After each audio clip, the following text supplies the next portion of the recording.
Alright, so here's the server, the Dell R710. So you can hear that it's running. The first thing we're going to do is actually just turn the server off, and we're going to do that through this interface called iDRAC. And this gets set up when the server's running. So this is installed, before you even install any sort of software on the computer or on the server. This is like built into the server. So I'm just going to say power off.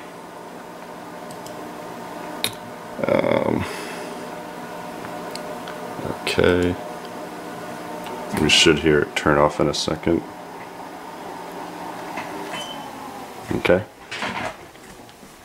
so now here it's a lot quieter. So next I'm just going to take off this case here. I'm actually going to unplug it too, just to make sure there's no power going to it.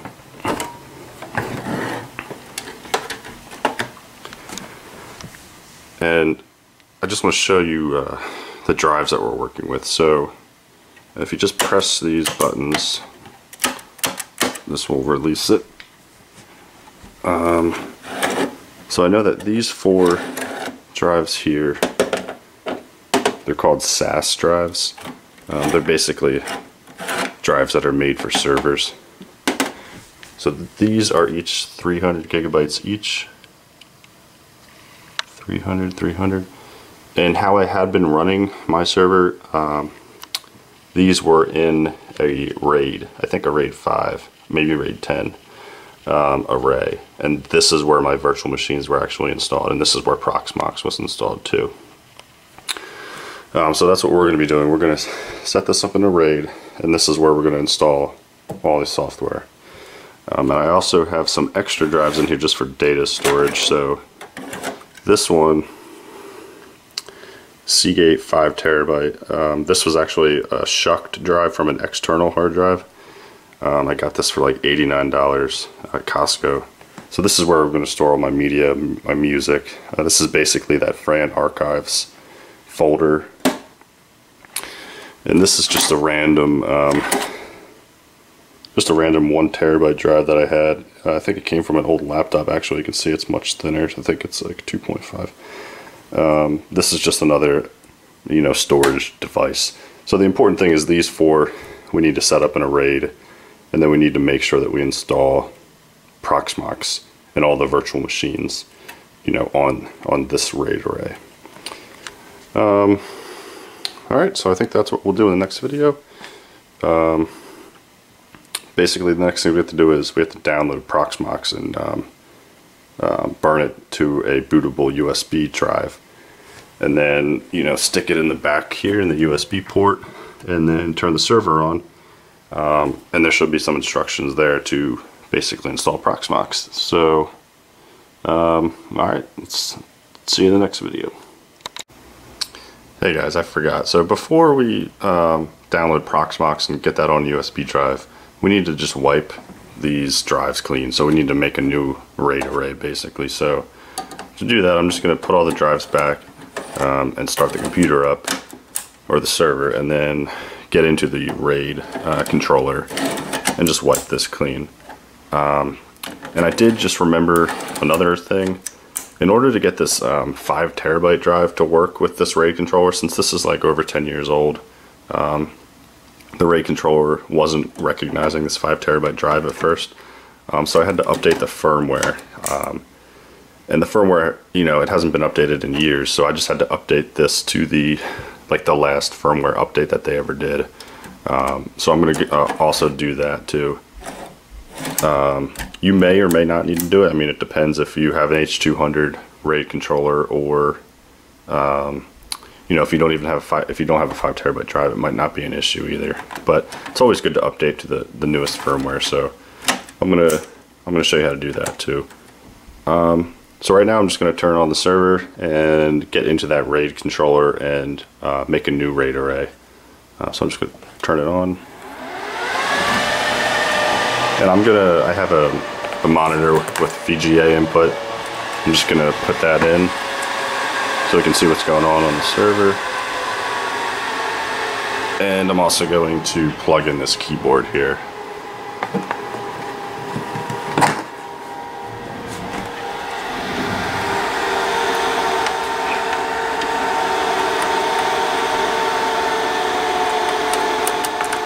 Okay.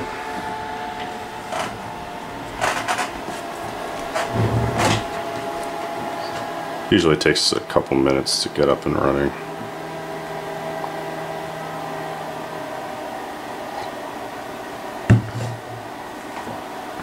I'm just going to leave the camera on so you can see exactly what it's doing through the startup sequence. So I know we're going to have to hit Control C in order to get into this RAID controller. So it could be different if you have a different controller in there, but you know, the basic process is the same. We need to get in the RAID controller and just wipe that array clean and just basically recreate it so there's nothing installed on it. Because right now, if we were to just start the server up, it's going to go through the boot sequence and then start Proxmox up. But we want to go through the whole process again.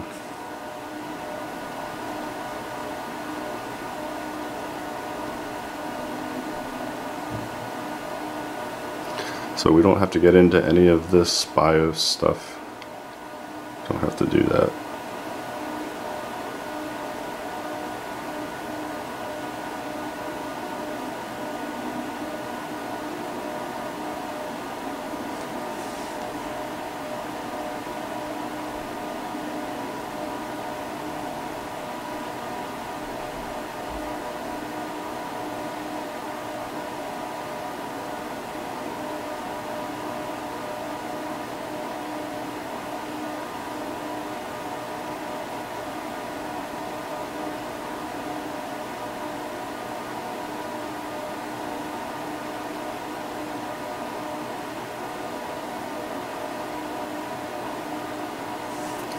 It's almost there.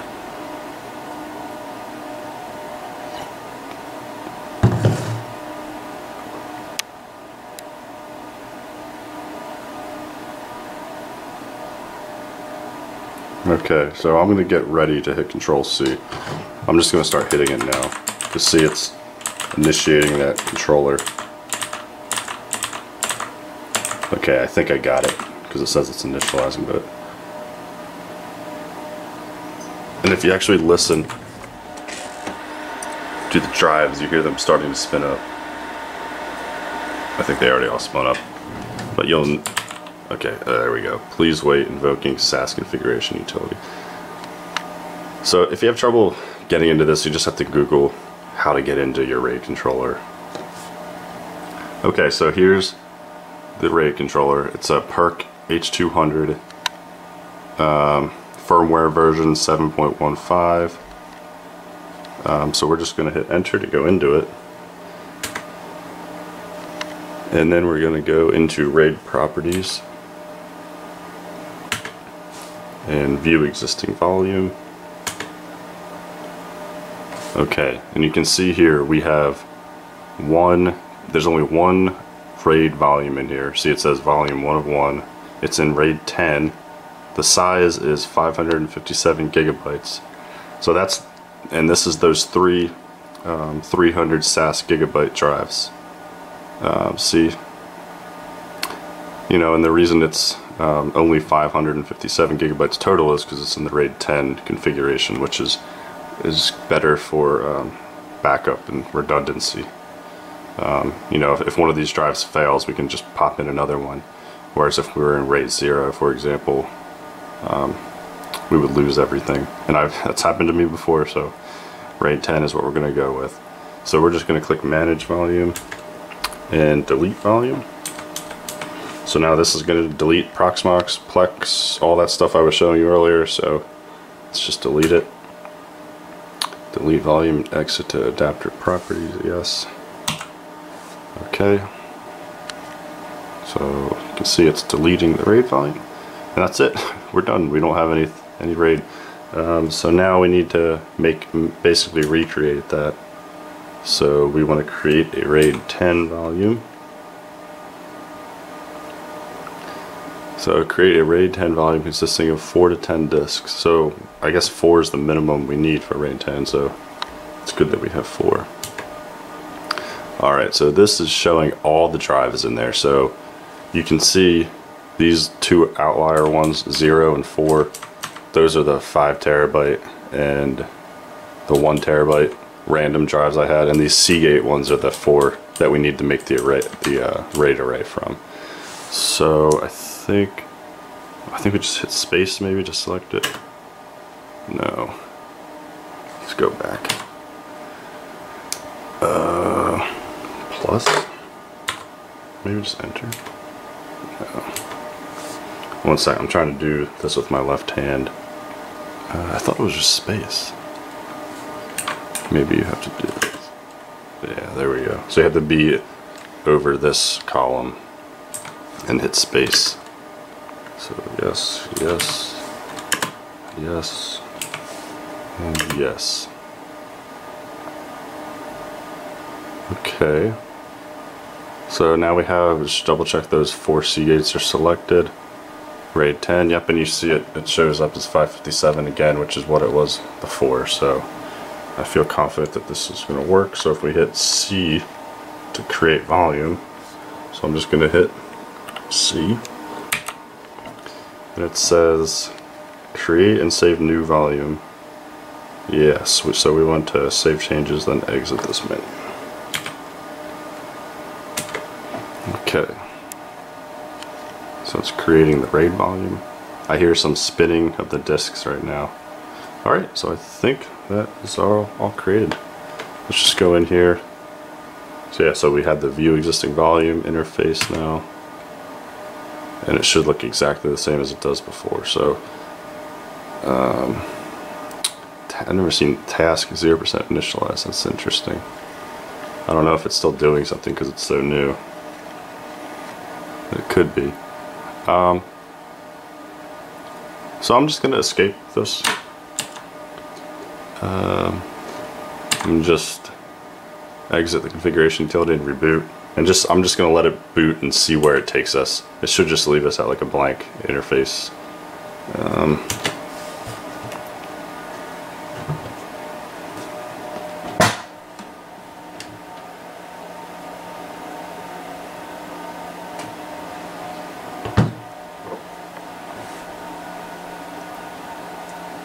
I think it's doing a warm boot because it's not actually turning it off. You can hear it still running. Yep.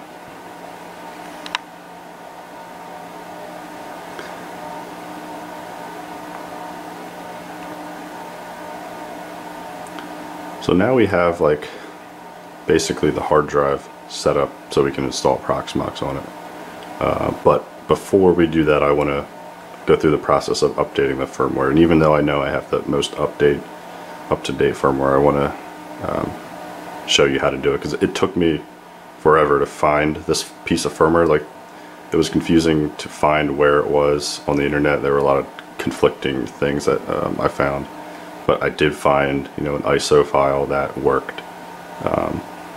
So I'll share that file with you guys in the description, because it took me a while to find it. And at first I didn't think I was going to be able to use a 5 terabyte drive with this server, because I didn't think the H200 supported it. And some people said it didn't. I found you know, threads on the internet that said it just didn't support that size, but it boiled down to the firmware.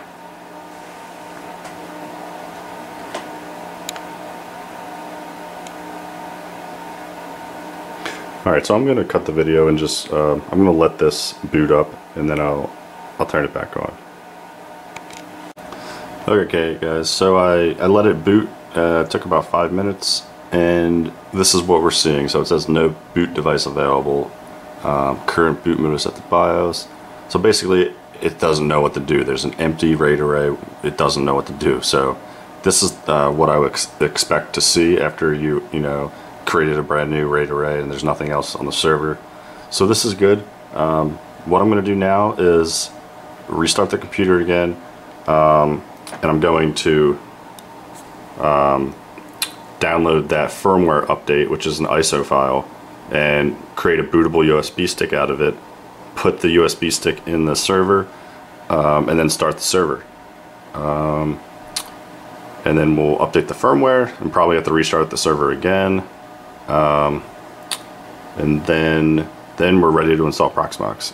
And again, this step might not be necessary, but I just wanted to show you how to do it because it took me forever to find this, this file. All right.